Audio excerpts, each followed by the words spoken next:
abertas as inscrições para o Seminário de Propriedade Intelectual. Novidade virtual vira moda na internet. E no Repórter PUC de hoje, uma discussão sobre o Twitter.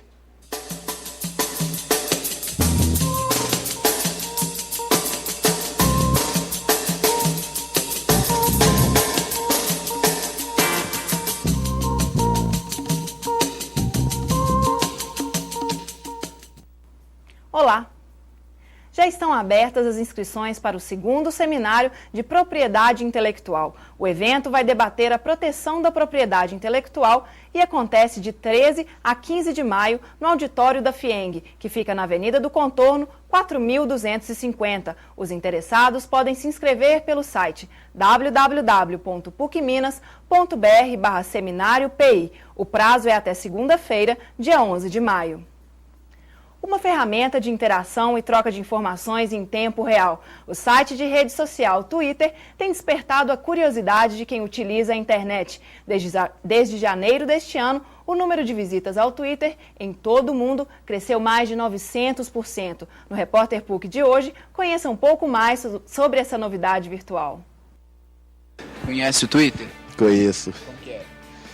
É como se fosse um Orkut, né? Mas com um blog e tal, alguma coisa que a pessoa pode falar da vida dela e tal. Bacana. Um microblog que permite aos usuários contar histórias que tenham até 140 caracteres.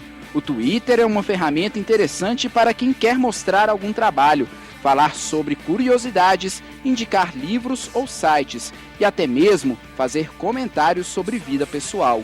O Twitter ele é uma ferramenta que permite que a gente fale para o mundo inteiro o que a gente está fazendo agora na essência, né? Mas na verdade ele acaba funcionando como uma ferramenta para a gente dizer para o mundo o que a gente está vendo agora, o que a gente está lendo agora, o que a gente leu de interessante e a partir disso estabelecer diálogos com os outros usuários que também estão falando o que eles estão vendo e as impressões deles sobre isso que eles estão vendo. E o professor Caio sabe da importância do Twitter. Para ele, uma ferramenta que permite a uma pessoa comum a construção de uma identidade na internet.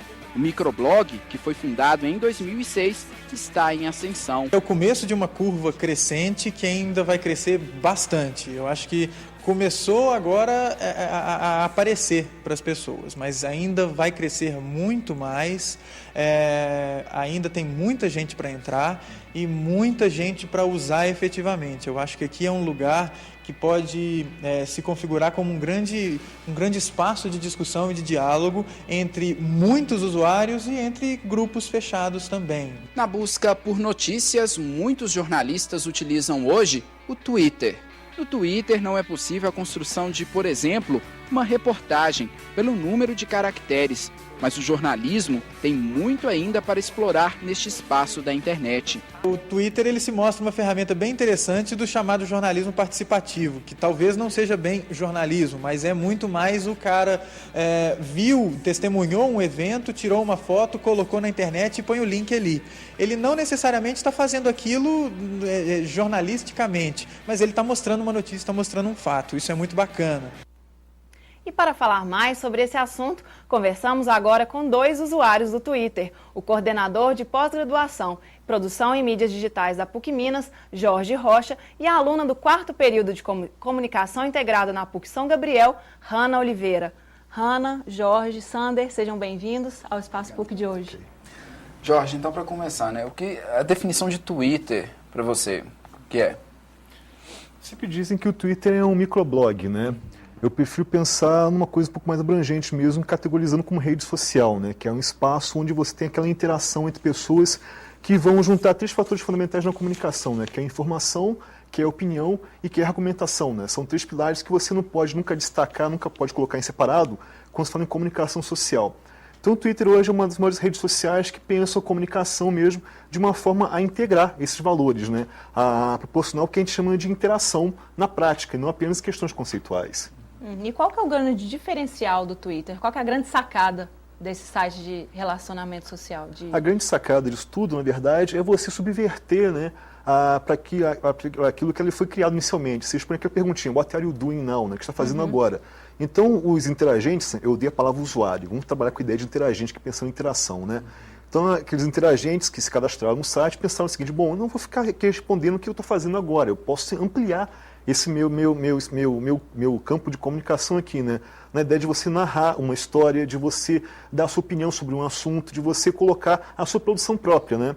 A gente pode chamar que o Twitter é uma espécie de livecast, né? Onde você está reportando um assunto com a sua opinião, com a sua forma de ver aquele tema, aquele assunto, né? Além do fato de você poder ter um espaço de interlocução com pessoas, vamos chamar assim, de maior estrelato na mídia convencional, né? Na qual você pode falar em valor qualitativo semelhante. Ana, e você, como estudante, né, de comunicação social integrada, busca talvez essa interação no Twitter? Sim, eu procuro sempre informações e eu sigo, né, jornais que postam as notícias em hora exata lá. E é sempre bom pegar essas informações mesmo, do que as pessoas estão falando, as novidades, e também conversar com as pessoas. E você como usuária, Hanna, você acha que uma pessoa que nunca viu, não sabe o que é o Twitter, só entrando mesmo para conhecer? Sim, eu acho que sim. Como o Jorge falou, a ideia primária do Twitter é isso de o que você está fazendo agora, quando a coisa mais difícil de explicar é o que é o Twitter. E quando a gente fala isso, a pessoa fala, não, mas é só isso, né? Para que eu vou entrar para falar o que eu estou fazendo? Então, eu acho eu sugiro só entrando mesmo para conhecer mesmo. É mais do que só o que você está fazendo no momento, com certeza. né? Tem uma linguagem talvez específica, não é? Quando você vai postar, fazer a atualização lá no Twitter.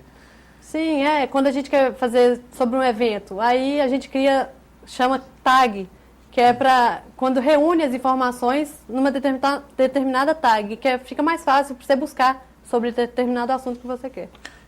E, Jorge, o que você busca, talvez, aí no Twitter? Essa informação também, essa interação no seu perfil lá do Twitter? O grande barato do Twitter é justamente esse, né? Você pode padronizar o que você quer buscar de informação, né? O que você pode não só buscar, mas produzir de conteúdo em conjunto, né? Particularmente, eu sigo pessoas que trabalham com comunicação digital, que pensam a comunicação em termos de produção e pesquisa, pessoas que têm a ver com esse universo, né, de integração digital. Também sigo algumas coisas assim, mais ou menos de besteiras, assim, né, vamos chamar desse jeito, para a coisa não ficar tão dura, tão fechada num quadro assim. Mas o grande barato disso tudo, na verdade, é você não só consumir aquele material, né? Você poder dar sua visão sobre aquele assunto, você poder interagir com aquilo e criar uma série de iniciativas ou campanhas dentro daquele espaço que é o Twitter, né? A gente está no Twitter, tem aquela coisa tem uns dias específicos se você tem alguma coisa daí, um dia que você está comemorando alguma coisa ou levantando um tipo de assunto, né? Ontem teve o dia do Fora Gilmar Mendes, né? Onde houve uma série de mobilizações feitas no Twitter, capitaneadas pelo Twitter, né? Que teve repercussão no mundo real, né? Então tem manifestações puxadas no Twitter, teve aqui em São Paulo, Rio e em Brasília. E foi planejado isso todo no Twitter ali, para que houvesse manifestações para retirada do Gilmar Mendes, né? Para mostrar que existe uma oposição crítica intelectual ao ministro Gilmar Mendes. Hanna, e como que você vê essa coisa, né, da organização do Twitter, as pessoas combinarem, por exemplo, para fazer um evento, como foi a Guerra dos Travesseiros, né? Isso, como que é isso para você? O que foi essa Guerra dos Travesseiros? Também, né? Foi um evento global que ocorreu em mais de 150 cidades pelo mundo.